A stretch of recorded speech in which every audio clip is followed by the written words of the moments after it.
Bonjour à tous. Et pour fêter la Saint-Jean, je vous invite à cette visite guidée de ma très petite campervan, version francophone. Allons-y. Comme vous pouvez voir, de l'extérieur, c'est une mini-fourgonnette grande caravane très ordinaire. Ce qui est idéal lorsqu'on veut passer la nuit là où on n'est pas censé d'y être.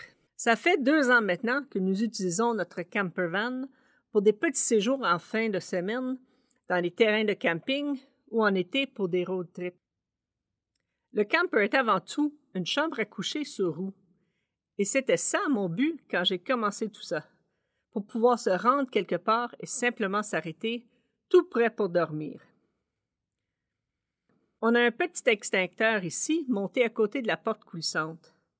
Celui-ci a la distinction d'être une des seules choses montées en permanence dans la fourgonnette. Tout le reste peut être enlevé sans laisser de traces. Bien que le lit occupe presque toute la vanne, celui-ci est polyvalent. Il peut être transformé en sofa lorsqu'on veut s'asseoir dans la vanne pour éviter la pluie ou les maringouins. On le fait pas souvent, mais c'est génial d'avoir cette option quand on en a besoin. On peut même installer notre petite table pliante entre le sofa et le banc. Les accoudoirs des bancs arrière agissent comme nos tables de chevet. J'utilise une pince à refermer les sacs de chips pour retenir les ceintures de sécurité. Et voici nos lampes de lecture d'aile. Elles sont de 3 watts, qui est presque trop fort pour la nuit. La mini-fourgonnette d'occasion que j'ai trouvée avait des fenêtres manuelles en arrière, ce qui est exactement ce que je voulais, car ça permet de les ouvrir et de les fermer lorsqu'on est couché sans avoir à mettre la clé. Ces petits ventilateurs du Canadian Tire se branchent dans les prises USB que j'ai installées à côté du lit. C'est une prise double qui permet de recharger notre téléphone aussi. J'ai fabriqué ces petites pochettes à partir d'un rangement pour souliers qui s'accroche derrière les portes. Ça libère les accoudoirs et les choses comme les lunettes sont hors danger. On a aussi des sacs d'épicerie en nylon pour ranger les choses plus encombrantes, comme les serviettes de bain et notre linge sale. Ces sacs peuvent être mis du côté des sièges avant pour faire plus de place pour les pieds la nuit. J'ai tombé sur ce ventilateur sur Amazon et j'ai vu tout de suite que c'était une amélioration comparée à ceux à pince.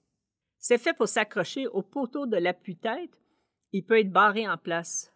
Celui-ci a 3 vitesses et on peut basculer la tête comme on veut. Comme literie en été, nous avons un duvet et des draps et notre matelas est un futon de style japonais de chez Futon d'Or sur Saint-Denis.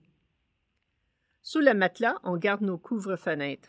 Ceux-ci sont ceux d'été. Ils sont faits en coroplace noire avec du mylar argenté sur un côté pour réfléchir la chaleur du soleil. Au printemps et en automne, lorsqu'il fait plus froid, on utilise des couvre-fenêtres plus épaisses en feutre. La section au pied du lit est un banc et en dessous du banc se trouvent les tiroirs pour nos vêtements. Il y en a un de chaque côté et en général, tout notre linge y rentre. C'est plus facile d'y accéder de l'extérieur quand la porte est ouverte, mais on peut les ouvrir un peu avec la porte fermée, qui est utile lorsqu'on a besoin de quelque chose durant la nuit. Les dimensions du banc sont basées sur ceux du grand panneau solaire qui se rangeait dedans. Mais depuis, j'ai décidé d'installer le panneau sur le toit, alors on range d'autres trucs à sa place. Sur ce côté, ici, on garde notre petite table pliante. La zone sous le lit est utilisée pour d'autres rangements.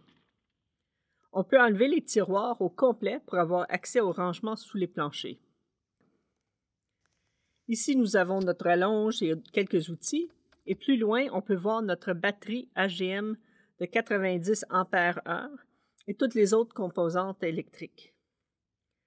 On a un isolateur de batterie avec un disjoncteur de 150 ampères qui nous permet de charger la batterie de façon automatique quand on est sur la route. On a aussi une boîte à fusibles et le régulateur de charge solaire. Celui-ci est relié au panneau sur le toit et a une prise SAE sur la console qui permet de brancher un deuxième panneau auxiliaire.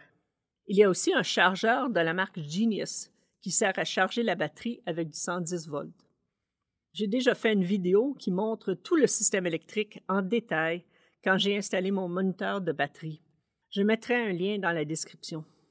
Pour accéder au compartiment de la batterie, il faudra que j'enlève le banc complètement et que je pousse les sièges vers l'avant. Mais le tout est installé de façon pour ne jamais ou rarement avoir besoin d'y avoir accès. Toutes les connexions se font dans le dos de la console où se trouvent les prises et le moniteur de batterie. En avant, c'est complètement standard. Le seul changement est la console. Ce minivan n'avait pas de console quand je l'ai acheté. Ça faisait mon affaire car ça m'a permis de fabriquer ma propre console sur mesure.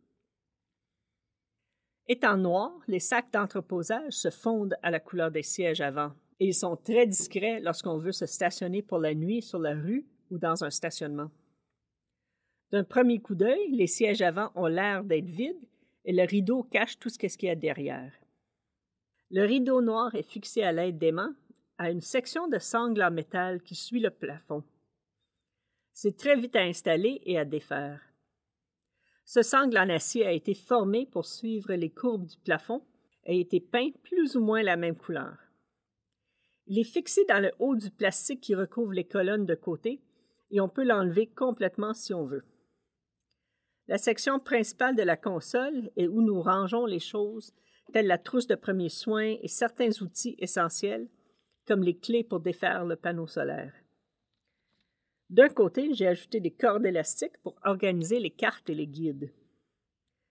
Le capot sert de mangeoire à conductrice pour les petites collations, pour m'empêcher de m'endormir sur les longs trajets. Sur le petit capot arrière, j'ai installé un niveau à bulles sphériques qui est très utile lorsque j'essaie de trouver un endroit à plat pour stationner la nuit. À l'arrière de la console se trouvent tous les branchements pour le système électrique. Ici se trouve la prise pour brancher le chargeur Genius et celle pour le panneau solaire auxiliaire. On a 2 autres prises USB et 2 prises de 12 volts. Le deuxième est dédié à la glacière électrique. Quand j'ai acheté la glacière, avant d'avoir la batterie d'appoint, j'avais acheté un câble protège-batterie. Pour protéger la batterie, il coupe l'alimentation de la glacière si le voltage tombe en bas d'un certain niveau. J'ai un très vieux convertisseur de 150 watts. Dans notre très petit camper, on a très peu de choses qui ont besoin de 110 volts, mais c'est bon de l'avoir au cas où. Je vois beaucoup de gens qui utilisent un convertisseur seulement pour recharger leur portable. Mais la plupart des ordi peuvent être rechargés avec un chargeur de voyage à 12 volts. On peut les trouver chez les fournisseurs de portables ou un modèle générique en ligne. J'ai pris celui-ci sur Amazon et ça fonctionne très bien avec mon portable Dell. Comme ça, on peut éviter d'aller de 12 volts à 110 volts, puis réduire le tout à 19 volts. Mon panneau solaire auxiliaire de 50 watts se range dans cette fente dans le bas. Il a à peu près 8 mètres de câble pour permettre de placer le panneau au soleil et d'ajuster son angle pour recevoir le soleil en pleine face. Pour ce panneau, j'ai installé une prise SAE pour éviter d'inverser les pôles, ce qui pourrait causer un court-circuit dans le panneau solaire.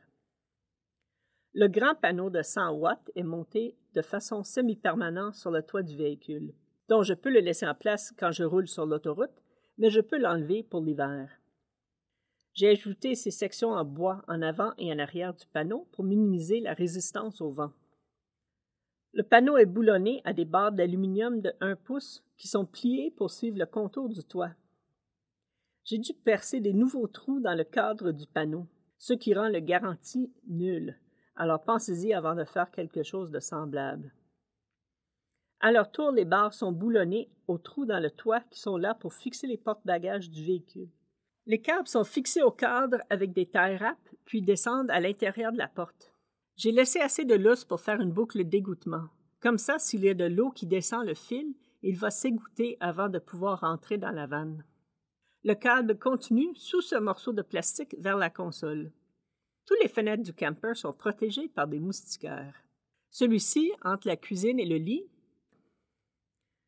ceux-ci dans les fenêtres arrière, celui-là dans l'ouverture de la porte latérale. Ceux pour les fenêtres avant ont encore besoin d'un peu de travail. Les aimants que j'ai utilisés ne sont pas assez fortes et je pense que je vais devoir repenser ce moustiquaire. Ici, on a les pare-pluies. Moins impressionnant que d'autres éléments du camper, mais ça permet d'avoir les fenêtres entr'ouvertes même lorsqu'il pleut. Encore moins visible est la pellicule teintée pour les fenêtres. La vanne que j'ai achetée avait aucune teinte dans ses fenêtres et ça, c'était problématique pour camper. J'ai fait le travail moi-même avec de la pellicule que j'ai achetée chez Canadian Tire. J'ai choisi celui avec 20 de visibilité, mais selon le code de la route, j'aurais pu prendre le 5 Super Limo. Le résultat n'est pas parfait. J'ai des plis et des bulles un peu partout, mais c'est pas grave. Ça bloque la visibilité et c'est ça qui est important.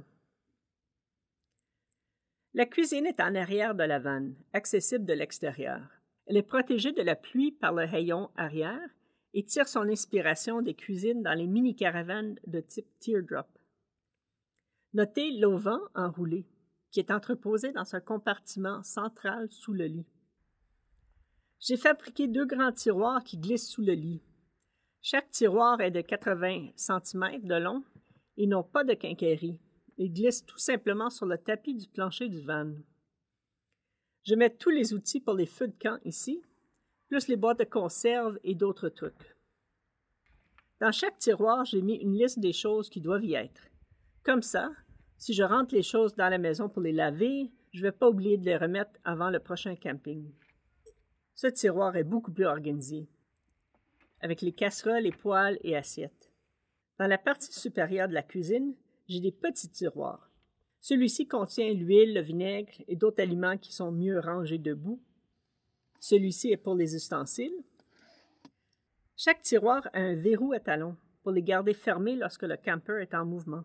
Ici, on a l'évier. Ce mini-évier n'a pas de drain, mais peut être retiré complètement pour le vider, à terre ou dans un contenant si c'est de l'eau sale. Ça, c'est notre bidon d'eau de 10 litres. J'ai mis une lumière dans le fond de sa boîte pour mieux voir le niveau d'eau. La lumière s'allume seulement lorsqu'on tient le bouton. Comme ça, on ne peut pas oublier de l'éteindre. Ça, c'est notre boîte garde-manger. C'est là où on met notre pain, nos fruits et légumes, bref, tout ce qui n'a pas besoin d'être dans le frigo. Notre surface de travail coulissant n'a pas de quincaillerie non plus. Il est tenu entre 2 autres feuilles de contreplaqué. Notre réchaud est rangé ici.